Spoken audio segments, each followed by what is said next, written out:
Praise the Lord. கர்த்தருடைய நாமத்திற்கு மகிமை உண்டாவதாக. இன்னைக்கு ஆண்டவர் நமக்கு என்ன வாக்குத்தத்தமாய் சொல்ல போகிறார் வாசிக்கலாம். எரேமியா 31வது அதிகாரம் 14வது வசனம் எப்படியாய் சொல்லுகிறது? என் ஜனங்கள் நான் அளிக்கும் நன்மையினால் திருப்தி ஆவார்கள் என்று கர்த்தர் சொல்கிறார். அல்லேலூயா. இன்னைக்கு ஆண்டவர் நம்மளை பார்த்து சொல்றாரு, நான் தர நன்மையினால நீங்க திருப்தி ஆவீங்கன்னு சொல்லி. அல்லேலூயா. இன்னைக்கு ஆண்டவர் உங்களை நன்மையினால நிரப்ப போகிறார்.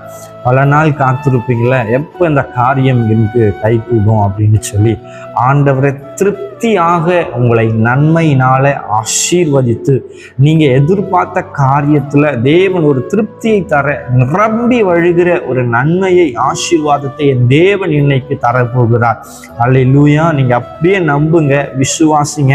பல நாள் சில காரியங்களுக்காக நம்ம எதிர்பார்த்திருப்போம். இன்னைக்கு அந்த காரியம் உங்கள் வாழ்க்கையில